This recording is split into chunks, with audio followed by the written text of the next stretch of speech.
Welcome, my friend. In today's video, what I wanted to do was talk about the 5 areas of fear that faces a prospective international student about looking to study in Australia. What we're going to do is look at these 5 points and determine how is it that we can overcome these 5 points and what is it that you can do if you're ready to study in Australia.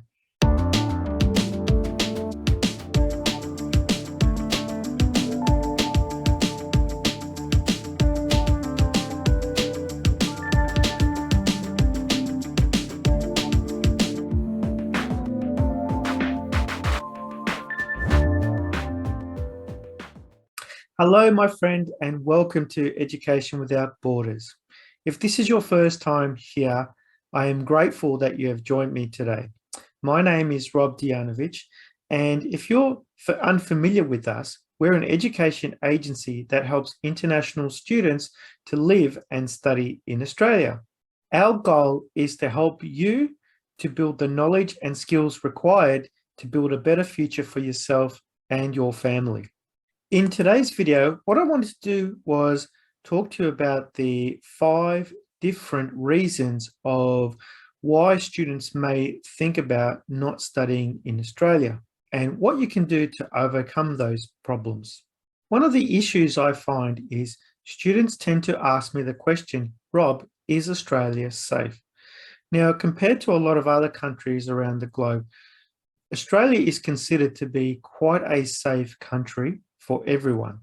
It has a lower crime rate than most countries, and generally you will find that there are maybe some areas that are not so great, but the majority of where you live and learn and study in Australia can be quite safe. So from a safety point of view, it is one of the safest countries that you can live and study and work in without any problems. So here's a couple of tips of what you can do to make sure that you are safe. So not just like every other place, you can't just go out and leave your door open and things like that, and maybe not lock things. I still would suggest that you lock things up when you're not using them. Also, just think about how much money you carry on you. Think about just not telling people that you do have a lot of money on you and those kind of things as well. So for example, with myself, I don't go around flashing money that I've got money on me or showing people how much money I have in my wallet. At home, when I come home, at night time before I go to bed, I tend to secure my door and put a chain on my door as well. But these are common things that you would do in any other country. But when I'm walking, I walk in early in the mornings. So maybe about 5 or 6 o'clock in the morning, I go for my morning walk, and I also take a walk in the evenings around maybe 9 p.m. and things like that. So you may think that that's an unsafe time, but to me, I don't feel unsafe when I'm walking at that time of the morning or the night time. And, if it's something that you enjoy with doing exercise, you can always make sure that you use well-lit areas, or you maybe walk with a friend or a neighbor, just to feel like you're a little bit more safer when you're walking around in the nighttime or in the evening. One of the most courageous things that you can do as an international student is come here by yourself. It takes a lot of courage to move from one part of the world to Australia where you may feel like it's quite a remote area. So my hat goes off to you, because that takes a lot of courage to be able to do that on your own. So in saying that, one of the questions that I'm often asked is, well, Rob, will I be able to make new friends? The answer is yes. Australia is quite a diverse country. There's a lot of different type of nationalities, religions. There's a lot of different community groups in Australia that you can connect to make you feel like that you're not missing out on home as much as what you would think. Of course, family is important, and it's good to keep connected with your family while you're in Australia. but there's a lot of opportunities to make new friends here. So what you can do is you could find a local community group. Quite often with the student guides that are provided by institutions, they will provide you with lists of maybe local community groups in your area, or you can jump online and find a local community group, whether it be from a religion point of view or a language point of view. There's a lot of diversity here in Australia that is available to a lot of people. So please think about that if you're thinking about what am I going to do if I feel like I'm alone. Now, if you utilize myself as an agent as well, one of the things I like to do is at least once a month, just try to connect with the students that I help, just to see how they're going and what they're doing, and are they making new friends? How's their work going? How's their study going?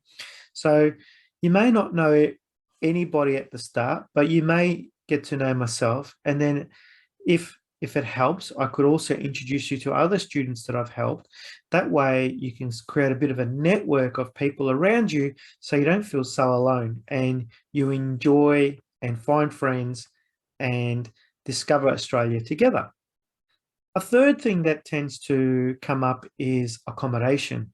So question that is asked of me is, Rob, I'm ready to come and study in Australia, but where can I live? How much will it cost me? And can I trust my landlord? Now, just to clarify, when you are renting a property in Australia, or if you're living in a shared accommodation, you are considered a tenant, and a landlord is the person who owns the building or the facilities that you're going to live at. Now, most landlords are good. There are some that are not so good, but it's important to understand what are your rights when you're renting a property here in Australia. Now, in the link below, I'm going to provide you a link that will help you to understand what your rights are and what you can do if you feel like that you are being disadvantaged in the accommodation that you're staying at as well. Now, generally, accommodation costs can vary. So it can vary from anywhere from $150 a week to maybe $300 to $400 a week, depending on what it is that you're asking for as part of the accommodation requirements. So if you're only, for example, renting a room, that might be $150 a week. Now, if you're wanting sort of like food on top of that, or to cover the bills, that could be on top of what you're paying in the rent and make that a little bit more expensive. Now, the best way to find accommodation is, again, there's a number of different type of websites that you can look at, like Flatmate. There's also Homestay Australia, those kind of things. And I'll provide you some links down below in what are some areas that you can look for to help you to find accommodation. If you are struggling and you do need some help in this area, please do let me know, and I'm more than happy to try to assist you with this as well. The fourth point that gets raised as well with myself is, Rob, will I be able to find a job in Australia? Now, finding work in any country is not guaranteed. It comes down to your skills, what can you contribute to the employer, also what previously qualifications that you might hold. It may also come down to what your English language level is like. There's a number of different things that can be a factor, but there are opportunities to find work, especially in the hospitality industry at the moment. Now, it may not be your dream job, but it is something that you can use to assist you to generate some additional income while you're here.